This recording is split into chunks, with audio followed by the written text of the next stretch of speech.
Assalamualaikum teman-teman, selamat berjumpa lagi dengan saya Abdurrahman dan masih tetap di channel Abdurrahman ya. Dan masih tetap juga mengupas tentang seputaran gangguan asam lambung dan anxiety psikosomatis.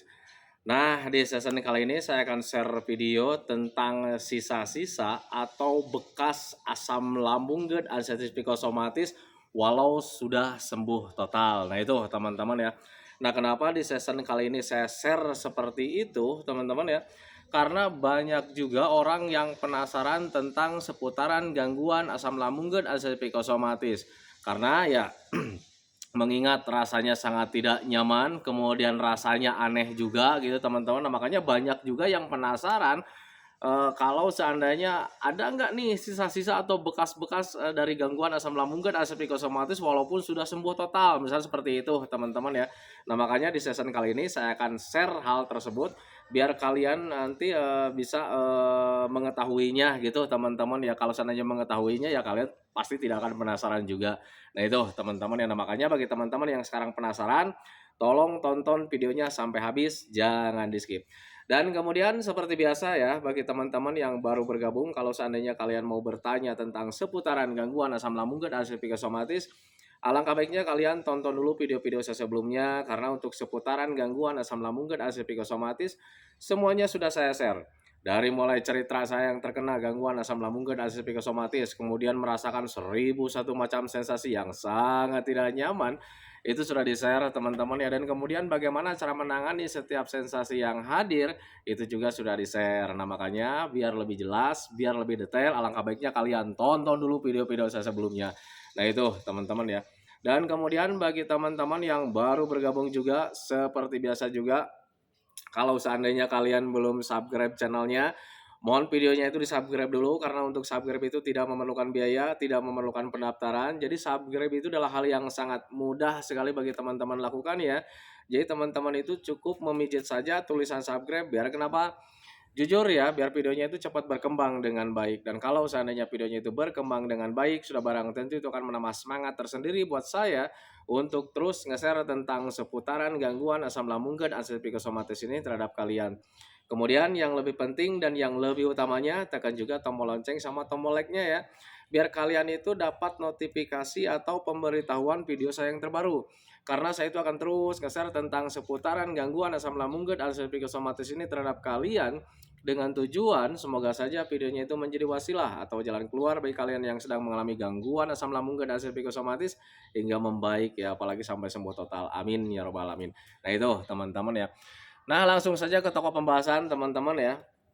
Banyak orang yang terkena gangguan asam lambung dan asam psikosomatis itu merasa penasaran kalau seandainya ada orang yang sudah sembuh total dari gangguan asam lambung dan asam psikosomatis. Karena untuk orang-orang yang terkena gangguan asam lambung dan asam psikosomatis itu penasarannya itu didorong dengan rasa takut, teman-teman ya. Takutnya ini ngimbas kita itu sampai seumur hidup, misalkan seperti itu, teman-teman. Kemudian dia penasaran juga bahwa apakah benar sih gangguan asam lambung dan asam psikosomatis itu bisa sembuh total. Nah, itu teman-teman, dan bahkan ketika lihat orang-orang yang sudah sembuh total itu ya kadang penasaran juga teman-teman ya. Karena yang dia rasakan saat ini dari mulai badan, perasaan gitu teman-teman ya, itu berbeda dengan gangguan yang lain. Nah, makanya orang yang terkena gangguan asam lambung dan asam psikosomatis biasanya itu suka banyak rasa penasarannya. Jadi untuk orang yang terkena asam itu jiwa keponya itu sangat besar gitu teman-teman. Nah, makanya banyak juga yang bertanya tentang seputaran gangguan asam lambung dan asam psikosomatis ketika sekarang nih sudah sembuh total gitu teman-teman ya terhadap saya.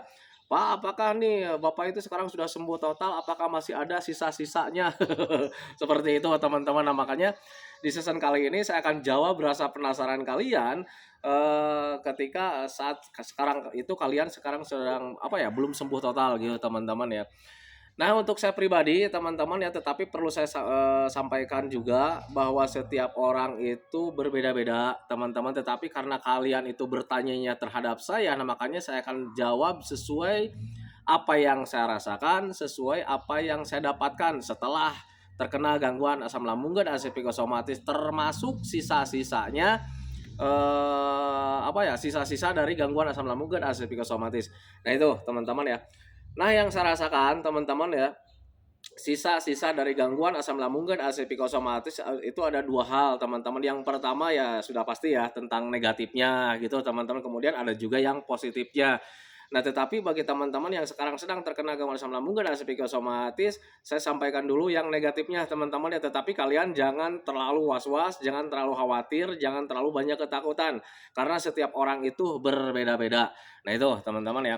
Nah, untuk saya pribadi yang negatif itu, teman-teman, yang pertama itu rambut ya teman-teman ya. Untuk rambut saya sekarang itu banyak uban, saat, terkena gangguan asam lambung dan ASI psikosomatis. Tetapi untuk banyak uban itu saya sekarang, tidak terlalu apa ya, tidak terlalu mengkhawatirkan, tidak terlalu memikirkan gitu teman-teman ya, karena setiap orang itu pasti, bakalan mempunyai uban gitu teman-teman. Jadi rambut saya itu banyak yang putih sekarang itu teman-teman ya. Dan, untuk saya pribadi kalau seandainya berkata wajar, itu sih memang wajar gitu teman-teman. Tetapi kalau untuk melihat ketidakwajarannya, itu saya melihat teman-teman saya itu, banyak juga gitu teman-teman ya, banyak juga yang belum beruban, tetapi untuk saya pribadi sekarang itu ubannya banyak gitu teman-teman ya. Nah, kenapa orang-orang yang terkena gangguan asam lambung dan ASI psikosomatis banyak juga yang beruban walaupun ya misalkan belum usianya itu belum usia lanjut gitu teman-teman ya. Yang saya rasakan dulu ketika banyak uban itu ya karena untuk orang yang terkena gangguan asam lambung dan ASI psikosomatis termasuk saya, itu banyak mikir teman-teman ya, banyak mikir dan biasanya itu berpikirnya itu tentang hal-hal yang negatif, tentang hal-hal yang tidak diinginkan teman-teman ya, tambah stres gitu teman-teman. Jadi setiap harinya itu kita berpikir tentang hal tersebut, tanpa disadari itu stres, dan ketika stres, terlalu banyak pikiran teman-teman ya, itu pasti bisa merubah apa ya, merubah rambut kita teman-teman ya. Jadi rambut saya itu, semenjak terkena gangguan asam lambung dan psikosomatis banyak ubannya. Tetapi kalau misalkan, "Wah, Pak, ini wajar." Emang wajar sih sebetulnya teman-teman ya, tetapi kalau misalkan, "Pak, itu tidak wajar." Memang tidak wajar juga gitu teman-teman ya, karena teman-teman saya yang teman-teman sekolah itu banyak juga orang yang, seangkatan itu, rambutnya masih hitam gitu teman-teman, tetapi untuk saya pribadi memang tidak dipikirkan. Nah, itu teman-teman, itu salah satu sisa dari gangguan asam lambung dan ASI psikosomatis yang mungkin tidak akan kembali lagi teman-teman ya. Nah, itu. Nah, kemudian yang keduanya itu, untuk saya pribadi teman-teman, di fisik atau di badan itu kayak macam gigi. Gigi sekarang saya nggak bisa balik lagi teman-teman ya, gigi saya itu banyak yang rusak ini, kiri kanan. Itu memang terpengaruh dari asam lambung yang sering naik ya. Asam lambung tidak normal, sering naik gitu teman-teman, sehingga ketika asam lambungnya keseringan naik, itu bisa membantu apa ya, membantu merusak organ yang ada di, keluar dari lambung gitu teman-teman ya. Karena yang bisa menahan keasamannya asam lambung itu cuman lambungnya saja gitu teman-teman. Kalau seandainya keluar dari lambung ya mungkin tidak akan kuat lah, makanya sering banyak iritasi gitu teman-teman ya, lidah kayak macam memutih, kemudian banyak luka-luka di bagian bibir gitu teman-teman. Itu dari panas dalam dari asam lambungnya yang sering naik. Dan kemudian untuk gigi saya juga memang terpengaruh, dari asam lambung yang sering naik, sehingga apa ya, gigi itu sering rontok teman-teman ya, sering rontok, kadang apa ya, gampang patah gitu teman-teman, banyak yang bolong-bolong. Nah, itu teman-teman, padahal sebelum terkena gangguan asam lambung dan ASI psikosomatis, gigi saya itu nggak ada yang bolong teman-teman ya, alhamdulillah gitu ya. Nah, itu teman-teman, dan itu apakah saya, khawatir? Tidak juga teman-teman ya, karena itu merupakan hal biasa lah bagi orang yang masih hidup. Mempunyai hal-hal seperti itu merupakan hal biasa teman-teman. Jangankan orang yang terkena gangguan asam lambung teman-teman ya, orang yang tidak terkena gangguan asam lambung dan psikosomatis juga, gigi bolong-bolong, gigi rusak itu pasti mengalaminya teman-teman, dan itu tidak akan kembali lagi teman-teman ya, jujur. Itu tidak akan kembali lagi ya, kalau misalkan balik lagi juga ya pasti pakai gigi palsu teman-teman ya. Nah, itu. Nah, makanya untuk orang-orang yang terkena gangguan asam lambung dan psikosomatis, "Pak, sekarang nih gigi saya rusak." Nggak, jangan terlalu pikirkan teman-teman, yang penting kita sehat saja teman-teman, itu sih sebetulnya pada intinya. Nah, itu teman-teman ya. Nah, kemudian pengalaman saya, saat terkena gangguan asam lambung dan psikosomatis, bekasnya gitu teman-teman, yang tidak mungkin kembali lagi itu adalah apa ya, di, anak kecil ya. Jadi masa kecil anak saya itu, saya lupa teman-teman ya, karena jujur dulu saat terkena gangguan asam lambung dan psikosomatis ketika sedang parah-parahnya, itu saya lupa terhadap anak saya gitu teman-teman. Kalian bisa tengok video yang di bagian 1 sampai bagian 15 itu, pengalaman saya sudah diceritakan di sana. itu saking stresnya teman-teman, jadi setiap hari itu pikiran saya itu menitik ke hal-hal yang tidak diinginkan, menitik ke satu penyakit, kemudian menitik ke tentang kematian, teman-teman menitik ke hal-hal yang berbahaya. Nah, akhirnya hal-hal yang lain itu tidak ada, teman-teman, yang seharusnya dulu itu ketika anak saya kecil itu saya ajak main seperti itu, teman-teman. Jadi masa anak-anaknya itu saya pergunakan dipakai hiburan gitu, teman-teman. Nah, kejadian itu waktu anak saya sedang kecil, saya sedang benar-benar sakit, sedang parah-parahnya, teman-teman. Makanya dulu itu saya sempat lupa juga dengan yang namanya anak saya gitu, teman-teman ya. Nah, itu nah makanya itu yang tidak bisa kembali lagi sih. Jadi saya itu kehilangan momen masa kecil anak saya gitu, teman-teman ya.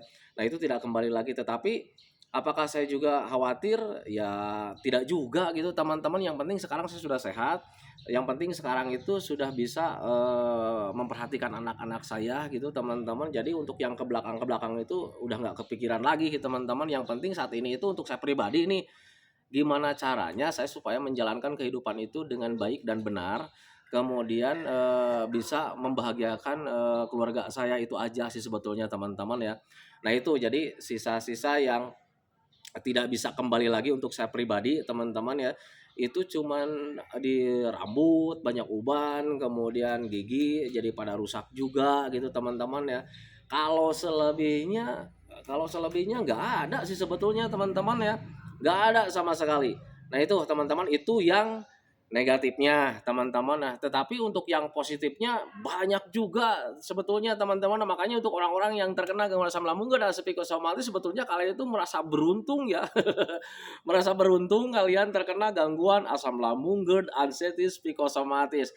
Nah, itu teman-teman, kenapa saya katakan sangat beruntung ya, karena ada perubahan positif yang sangat besar, teman-teman ya. Untuk saya pribadi gitu, teman-teman ya, ingat kembali lagi ya, setiap orang itu kan berbeda-beda, tetapi untuk saya pribadi justru daripada hal yang negatif, justru lebih besar yang positifnya, teman-teman. Nah, makanya saya selalu bilang sama teman-teman itu, beruntunglah Anda orang yang terkena gangguan asam lambung dan psikosomatis, karena perubahan kalian nanti setelah sembuh itu banyak sekali ya, teman-teman. Contoh kecil lah, jadi ketika sudah sembuh total itu, jujur saya merasa nyaman setiap harinya, teman-teman ya. Karena mengingat dulu sebelum terkena gangguan asam lambung dan psikosomatis, jujur ya banyak pikiran lah, gimana caranya mendapatkan uang yang banyak, gimana supaya menjadi orang kaya kan gitu, teman-teman ya. Itu dulu sebelum terkena gangguan asam lambung dan psikosomatis. Nah, saat ini sekarang sudah sembuh total gitu, teman-teman ya. Kemudian setelah merasakan gangguan asam lambung dan psikosomatis, justru mencari kebahagiaan itu sangat sederhana sekali, teman-teman. Jadi bukan dinilai dari jumlah uang yang besar, bukan, teman-teman ya. Jadi kebahagiaan itu sangat sederhana, teman-teman ya. Apa yang membuat saya senang, apa yang membuat saya bahagia, teman-teman ya, lakukan saja. Toh untuk saya pribadi, teman-teman, mancing di comberan saja itu sudah bahagia, teman-teman ya. Nah itu jadi untuk saat ini, saya itu merasa nyaman setiap harinya, teman-teman ya. Jujur, sebelum terkena gangguan asam lambung dan psikosomatis mungkin kita mempunyai rasa nyaman, teman-teman, tetapi rasa nyaman itu terkalahkan oleh pikiran-pikiran tentang gimana nih supaya jadi orang kaya kan gitu, teman-teman. Tetapi sekarang itu beda, teman-teman ya. Sekarang itu saya itu mencoba apa ya, merasa hidup itu justru kehidupan sederhana itu lebih menyenangkan, teman-teman. Gak ada beban pikiran. Nah itu teman-teman, yang penting kita bisa membahagiakan keluarga kita saja, teman-teman. Dan rasa bahagia itu sangat sederhana. Apa yang keluarga senangi ya kita lakukan. Apa yang membuat saya bahagia ya lakukan saja, teman-teman ya. Nah itu yang saya rasakan dulu saat terkena gangguan asam lambung dan psikosomatis. Perbedaannya dengan yang sekarang gitu, teman-teman ya. Jadi sekarang itu merasa lebih nyaman, apapun itu. Entah itu kegiatan, entah itu obrolan gitu, teman-teman. Kemudian bercanda-bercanda dengan keluarga itu lebih nyaman.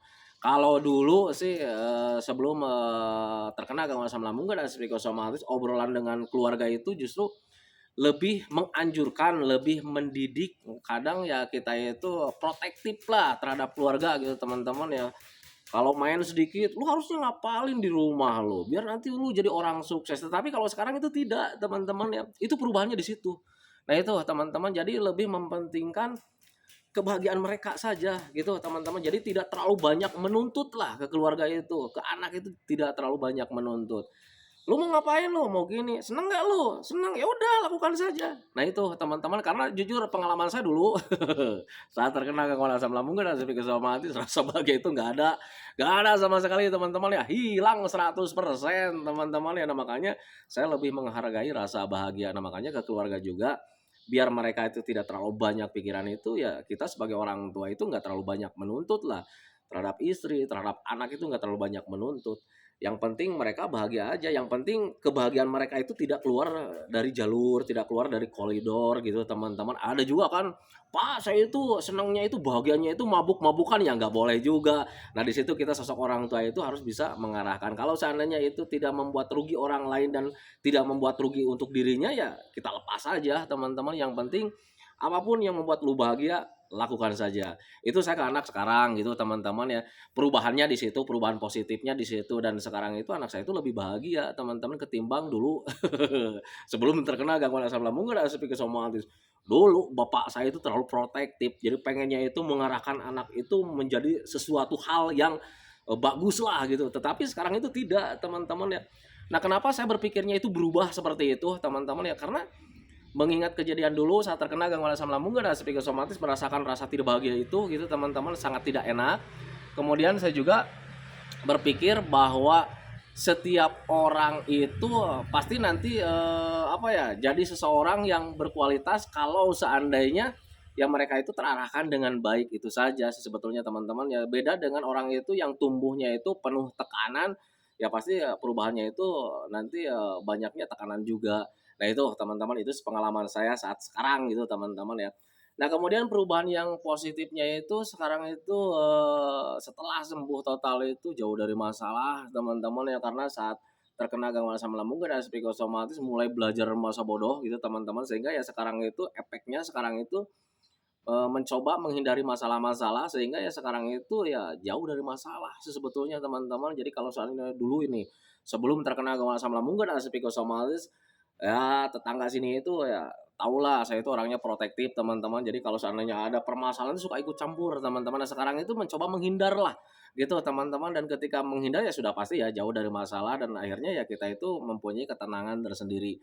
Nah itu teman-teman. Dan kemudian kalau positif yang lainnya itu kayak macam apa ya, merasa bertambah beriman, misal bisa seperti itu jujur teman-teman ya, karena saat terkena gangguan asam lambung dan psikosomatis kita selalu merasakan yang namanya kita itu seperti mau mati tiap hari teman-teman ya, seperti mau mati tiap hari. Nah makanya ketika seperti mau mati tiap hari itu ya kadang kita itu selalu mengingat yang namanya Allah Subhanahu Wa Taala, dan akhirnya untuk saat ini itu ya kadang kita itu merasa tambah iman gitu teman-teman ya, karena semenjak terkena gangguan asam lambung dan psikosomatis itu selalu mendekatkan diri sama Allah Subhanahu Wa Taala.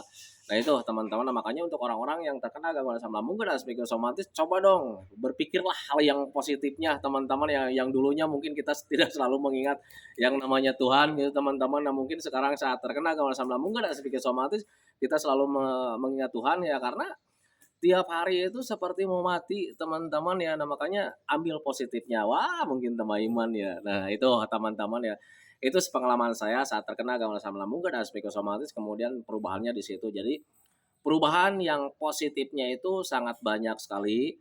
Kemudian sisa-sisa dari gangguan asam lambung dan psikosomatis ada juga yang negatifnya teman-teman, tetapi untuk saya pribadi tidak terlalu besar. Tetapi perlu kalian ketahui bahwa setiap orang itu pengalamannya berbeda-beda. Nah sebetulnya pengalaman ini sudah saya ceritakan ya di bagian video-video yang terdahulu banyak juga, tetapi karena mungkin teman-teman itu masih penasaran juga, atau misalkan belum lihat videonya gitu teman-teman, karena sulit sekali mencarinya karena video saya itu sekarang itu udah ribuan teman-teman ya, makanya ketimbang nyari mungkin lebih baik bertanya saja. Nah makanya sekarang saya jelaskan di sini, saya sampaikan saja di sini bekas-bekas sisa-sisa dari gangguan asam lambung dan psikosomatis. Ada yang negatifnya, ada yang positifnya teman-teman. Kalau seandainya yang negatifnya nggak terlalu banyak untuk saya pribadi teman-teman ya, paling di rambut, kemudian di gigi yang rusak, kemudian masa kecil anak saya itu ya tidak terperhatikan itu teman-teman. Kemudian yang positifnya itu ya semuanya menjadi serba nyaman, kemudian merasa hidup itu terasa sederhana, kemudian merasa bahagia setiap harinya, jauh dari masalah, kemudian tambah iman juga menurut saya pribadi teman-teman ya. Itu ya, karena kalau seandainya kita mengingat kejadian saat terkena gangguan asam lambung dan psikosomatis yang ngeri juga teman-teman ya, perasaannya itu hancur tiap hari teman-teman ya, tetapi kalau bahaya enggak sebetulnya. Nah itu teman-teman, makanya pahami saja ke sana. Nah itu teman-teman ya, video tentang sisa-sisa atau bekas-bekas dari gangguan asam lambung dan psikosomatis. Semoga saja video-video saya itu yang saya sampaikan saat ini bisa membantu kalian, bisa mengedukasi kalian, kemudian bisa mengobati rasa penasaran kalian teman-teman ya tentang seputaran gangguan asam lambung dan psikosomatis. Kemudian seperti biasa, sebelum saya akhiri videonya, saya selalu mendoakan sama teman-teman itu, semoga saya teman-teman itu cepat sehat lagi, cepat sembuh lagi, cepat kembali lagi keadaan kalian yang dulu, baik semangatnya, moodnya, tertawanya, pokoknya kehidupan kalian yang berwarna itu semoga saya cepat kembali lagi, karena memang saya yakin 100% bahwa keadaan kalian yang dulu itu sangat dirindukan sekali. Nah itu teman-teman ya, kemudian doakan saya juga teman-teman ya agar saya itu tetap sehat, tetap kuat, tetap ceria agar masih bisa tetap menemani kalian. Nah itu teman-teman ya. Nantikan videonya teman-teman ya. Assalamualaikum warahmatullahi wabarakatuh.